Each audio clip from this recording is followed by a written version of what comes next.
Brasil ficou ali meio sem entender o que estava acontecendo, mas espera aí, a gente é vencedor vencedor e tarifa, essas três palavras na mesma frase, não estava muito combinando.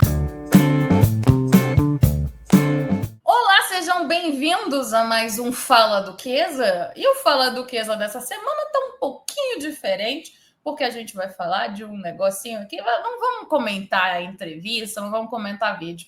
Dessa vez a gente vai comentar um pouquinho uma matéria que eu queria trazer para vocês aqui, só no cafezinho, para a gente trocar uma ideia sobre coisas confusas, ainda sobre as tarifas, ainda sobre o nosso protagonismo nesse sentido, ainda sobre o nosso protagonismo, mas eu quero explicar para vocês melhor essa reportagem na tela. Vamos falar disso um pouquinho? Vamos lá, Wall Street Journal cita o Brasil como símbolo do efeito negativo de tarifas e protecionismo defendido pelo Trump. Mas estava demorando a gente aparecer como um sinal negativo.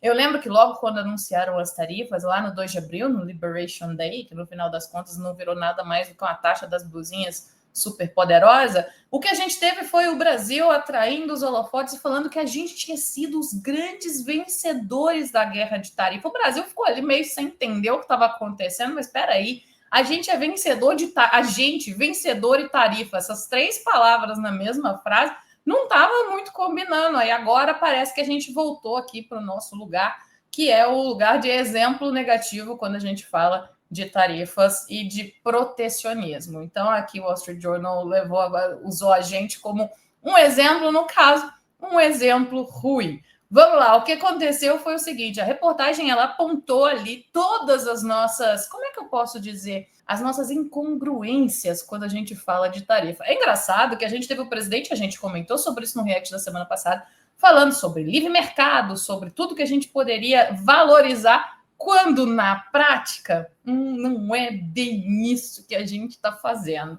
A matéria mostra aqui que essa tarifa média das cotas de importação, né, com requisitos complexos, fez com que o Brasil se fechasse. Para quem não sabe, somos sim uma economia bem fechada, muito mais fechada do que a gente merecia. E sim, a gente utilizou isso, né, a gente utilizou basicamente o protecionismo. Uma ideia de fazer com que a nossa indústria, no caso seria um Make Brasil Great Again, a gente tinha os campeões nacionais, a gente teve o Brasil, Make Brasil Great Again, mais ou menos. Funcionou? Não funcionou. Por quê? Eu já expliquei isso aqui, a gente tem coluna nova toda segunda-feira, 9h30 da manhã, a gente já explicou que o protecionismo acaba fazendo com que a indústria nacional fique muito mais fechada, não inove, não consiga competitividade de uma maneira interessante, e esse é o grande problema.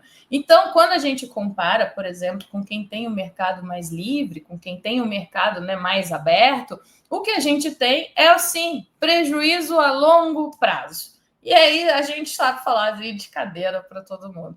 Qual que é o grande problema quando a gente fala de tarifas? É justamente esse. No final das contas, a gente fica fechado aqui num sistema que é um sistema gigantesco. Vamos lá, o próprio Wall Street Journal apontou que nós temos simplesmente 212 milhões de habitantes, um mercado que é um mercado consumidor gigantesco, mas que o nosso mercado fechado acabou levando as nossas empresas a uma certa acomodação, sem pressão competitiva. Para que eu vou inovar, não é mesmo? Sem pressão competitiva, por que é que eu vou entregar um produto diferente, sendo que eu consigo entregar para vocês um produto que vai custar caro, já que você não tem acesso ao que está lá fora, e aí é um grande problema. Mas, enfim, falamos um pouco, a publicação também falou um pouco dessa guinada, né, ideológica do governo, que a gente falou, inclusive, no último Fala Duquesa. Temos ali o presidente falando que a gente agora está valorizando o livre mercado e que o livre mercado é que vai trazer prosperidade.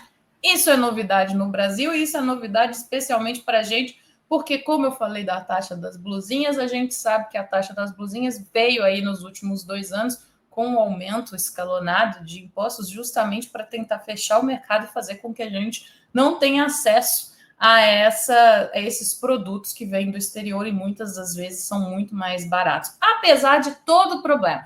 Vamos lá, aqui não é uma questão de colocar que a indústria é malvadona e que a indústria faz isso de uma forma proposital. Não, a gente não tem um ambiente de negócio propício. Como eu disse, a gente tem um sistema tributário complexo, a gente tem um sistema que é muito difícil do ponto de vista de encargos trabalhistas, e isso reflete da seguinte forma: a gente precisa piorar o ambiente de negócio para quem vem de fora, para que eles fiquem ali no mesmo padrão que o nosso. Tudo errado. O que a gente tem que fazer é melhorar a nossa competitividade interna para que a gente possa ter ali condições de competir pelo mundo inteiro. Enfim, nos Estados Unidos temos a pausa ali, né, dos 90 dias. Eu acho que para quem pensou que 90 dias é um tempo curto, basta lembrar que há 90 dias o presidente é o Donald Trump. E sim, parece que já faz uma década que ele está lá nesse vai, coloca, tira de tarifa, que é uma confusão, coloca casaco, tira casaco.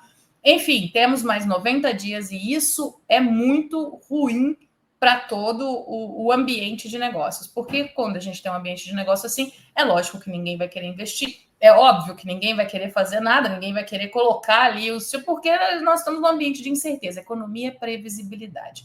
Tudo isso aconteceu, temos aí 90 dias pela frente que ninguém sabe o que vai acontecer, mas pelo menos já perceberam que a gente pode até ter saído vencedor na história das tarifas recíprocas só porque a conta de Donald Trump não tem pé nem cabeça, utilizou ali superávit, déficit de balança comercial, o troço não tem pé nem cabeça, mas agora a gente voltou para o nosso lugar, que é o lugar de mau exemplo quando a gente fala de protecionismo. Difícil? É difícil, mas basicamente é isso aqui que a gente tem. Espero que essas tarifas de Donald Trump pelo menos sirvam para o governo repensar, colocar a mão na consciência e ver que não faz sentido protecionismo nem aqui, nem nos Estados Unidos e nem em lugar nenhum do mundo.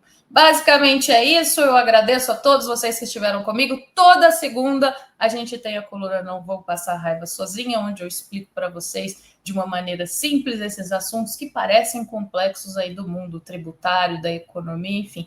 Toda segunda-feira no site do Estadão, às 9h30 da manhã. Eu espero você.